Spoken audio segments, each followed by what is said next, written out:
you live in the United States and you pay bills, you probably realize how expensive stuff is. And all I see personally on YouTube is how to make money on this, how to do that, but never actual things that you can apply.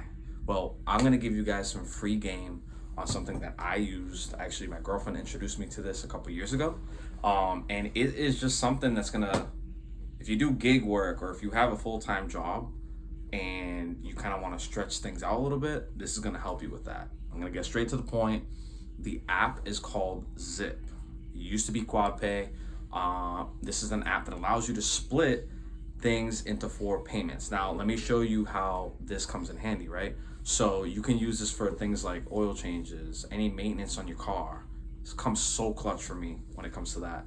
Car insurance, anything like that. This isn't just like purchases for you, but you can actually use it to try to get you to a further spot than what you already are, right? So let's say in my case, right? So I'm studying to be a cybersecurity professional, but I want to do some certifications along the way. Well, those are anywhere from $2.99 to $3.99, and I don't want to waste that. So what I'm gonna do, in my case, I'm gonna use the Zip to split that into 4. So now all I have to do is put 25% down, and then every 2 weeks you're gonna be charged 25% of whatever it may be. So if you want another example, let's say you get something for $100. Maybe you need your brakes done. Let's say they're $100. Well, all you have to pay right now, 25 down, and then every 2 weeks, 25 more. So it's extended another 6 weeks. So you have 6 weeks to pay for something that you would have already been paying for if you just did it that way, right? So the rule of thumb though, because it's very easy to kind of like get carried away with it. I've done it before. So what I personally have on there, I have my car insurance, because I'll tell you the story on that. I'll give you this quick story. So what happened was I switched banks. My old card was on my insurance, and when they went to charge me, my old card was on there. I didn't put my new bank on there. So when they went to charge me, they couldn't pull the money. My car insurance expired. And in the state of Massachusetts, if you're even 1 second without insurance, when you go to purchase new insurance, you're considered like a lapsed driver. So there was a period of time where you didn't have it, right? So my payments for my insurance went from 147 all the way up to 358, right? And they wanted me to put $600 down. Well, I had the money at the time, but that was going towards my rent. I wasn't trying to drop that on something that it didn't have to be dropped on, right? So what I did, luckily I haven't used my Zip card, and I've been with them long enough where my gap, or what they allow me to use, is, I think it's all the way to like 11, maybe 1,200. So the more you use it, the more they'll allow you to use it for.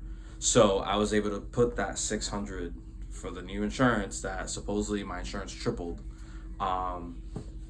It was like a $600 down, and then like $470 or $460 a month when I was originally paying $147. But anyways, that's besides the point. That's just an example to show you like this stuff can be used, or this Zip app can be used for like everyday things. So if you do gig work, you work full-time job, whatever it may be, and you don't want to wait for your check, or maybe you want to use your check for something else, and you want to just use 25% of whatever it is you're purchasing, you can use that, right? So those are just some of the examples that I've used it on. It's just come so clutch, right? You can use it for regular maintenance, stuff like that. But yeah, me personally, I just use it for anything, right? I try not to use it for personal things. So my rule of thumb, which I don't stick to 100%, I'm gonna be honest with you, but my rule of thumb is I try to use it for something that's either gonna make me more money, or it's just gonna put me in a better situation, right?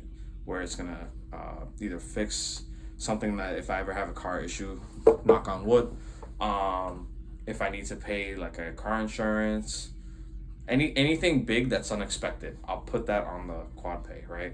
Um, and for those of you guys that are that want to use it, I'm gonna put the link down below for you guys. But uh, yeah, it only allows me to share it to like 10 people. So after 10 people sign up, I'm not even gonna benefit. When you sign up, you do get a benefit when you sign up with my link, but I think it only allows me to share it to like 10, 20 people, something like that. So whatever, I'm gonna put it there anyways. If it doesn't give you my code, just sign up anyways.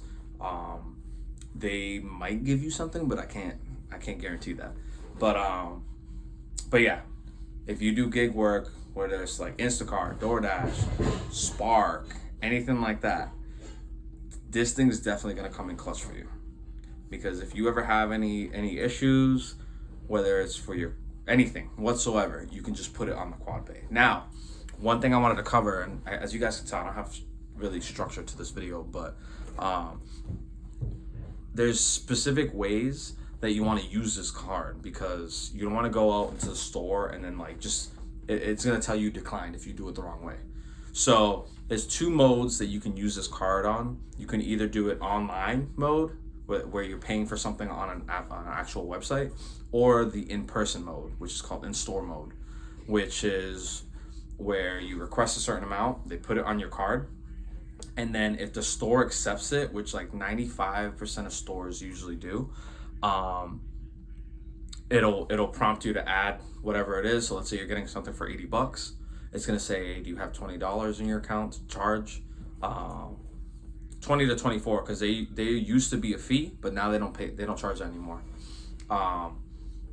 And I personally thought, I'm like, damn, I'm like special, I've been here for a couple of years on this platform. They're not even charging me a fee anymore.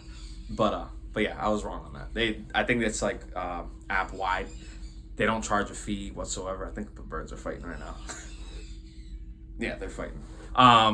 But yeah, guys, took me off train of thought. But let's say it's $80, whatever you're gonna get. You're just gonna put $20 down, and if it's in person, what you're gonna do, you're gonna go through that first screen, and then it's ready to use. You can either do tap to pay, or you can put it on your actual phone if you have an Apple or Android. It allows you to put it digitally as well. So that's how you're gonna pay in person. You're gonna do the in-store version of the pay method. Now, if you're purchasing something online, whether you're paying, like, let's say you're paying your car insurance, which a lot of people just do it online anyways. If you don't have it on auto pay, you can do it this way, right? So you're gonna go on whatever website you're going on if you're purchasing online, and then you're gonna go to the website, and then when you're putting in your billing information, it's gonna ask you, because it's gonna automatically detect, like, oh, this person's gonna be spending 200 on this. Do you want to use the 200 to put on a card? And it'll automatically create it for you. But on some other websites, it might not pick up what you're trying to, like, what the total is, so you just have to enter it manually. Which, either way, it's the same thing. It's just a little quicker if it does recognize it. There are times where I put my Xfinity internet on there, because 1 month they charged me like 300 or something. I'm like, I'm not paying that. I'm gonna put it on Zip, pay 25 down, and then every 2 weeks I'll take care of it. So you're still gonna pay that money that you're putting on this card. It's just giving you a little bit of more time to take care of whatever it is, right? So the online works a little differently than the in-person. So again, when you're doing it in person, you want to make sure you hit in-store, put the total in, whatever you're going to spend, whatever the price of the product is that you're going to buy, and then it's going to split it into 4. And then you'll see right then and there, it's going to charge you to your card. And before you even pay for it, make sure it's good. Make sure you're using the right card that you're getting charged to. That way it doesn't decline you. Because if you're using like an expired card, or maybe a credit card that's over the limit, it'll decline you, and you don't want to go through that in person. So make sure it's your actual bank card that has money on it, and that you're able to put 25% down of whatever it is that you're gonna buy. And in store, a little more leniency there, right? There's no person on the other end where it's like, okay, like, I have a couple chances if I mess this up, right? Because if it gets declined in store, in person, it's kind of embarrassing. So you want to have that set up. Make sure you're good to go. Online, it's the same exact thing. You need to make sure you have more than the amount that you're buying. So if you're buying a $200 product, I always put 205. They end up refunding you if you go a little bit over. What they're doing is they're just loading the card for you. So Zip is actually paying the full amount to whatever the merchant is. So if you're paying your insurance, Zip is fronting you the money and they're paying that full thing. And then with Zip, now you're in an agreement for every 2 weeks, you're going to pay 25% until it's paid off. Now, the way they used to work a couple of years ago, they used to charge $4 for every single transaction. So no matter what it was, they would charge $4. Then they started implementing, if it's over $55, they're gonna charge an extra $4. So it was like $8 for bigger stuff, and that would be split up into 4 weeks as well, along with the total. Now they don't even charge for it. It's completely free. They don't charge. There's no membership either. For those of you wondering, there's no membership whatsoever. But they don't even charge, right? And I'm over here sitting like how do these guys make money? Like how do they generate money off of this stuff? The way they make money is they kept this the same, right? So if you're ever late, they do charge a late fee. Now, if you know you're gonna be late, you can simply reach out to support. They'll help you move the date, or you have a certain amount of times where you can change the date manually. I think you can push it out 2 weeks, even more. So it's a very lenient app, right? Let's say I couldn't take care of it on Friday. If I wanted to move it up to, I think they allow you 14 days. I could be wrong. So if you guys that use the app, let me know if I'm wrong. But they do allow you to stretch it off even further. Maybe you have another payment for something completely different that you didn't take into account. Well, you can move that date forward. So that's another thing. But yeah, this is super clutch, especially if you do if you're in the gig economy, whether you do Instacart, Uber, Lyft, any of that. You work a full-time job, any of that. If you ever need anything, this can come in clutch. Now, again, don't abuse the app. Don't go out and buy things that you just don't need. Like I said, I rarely buy things for myself anyways, but I only use this app for like big payment stuff to give me a little bit more time, right? Like I'm nothing special. Like I'm just like you guys. I use this for my insurance. I use this for I just got a new phone, so I do my cell phone payment, and I think one other thing I'm trying to remember. My insurance, my phone, and that's it. So I do that, and if I ever have car issues, right? I had to get get some work done on my car a couple months ago. I think in the summertime. So this was like July 2024, and I had to do it was like $560, and I just split that into 4, right? Any big payment like that, like I'm totally covered. I always try to make sure there's space on that card. And I was that card came in clutch, because otherwise I wouldn't have had the $500, $600, $700 to take care of the car. So that's one thing.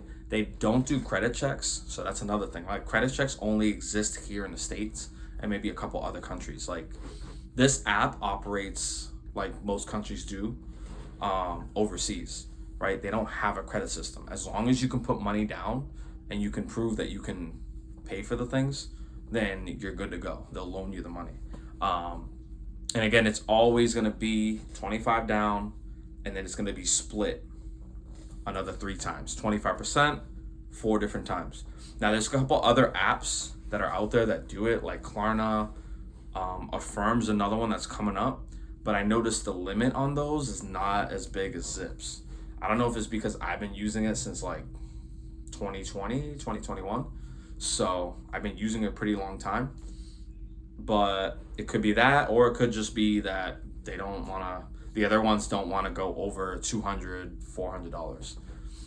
Because I think right now for me with Zip, I think it's as high as $1,100, $1,200 if I just completely left it alone.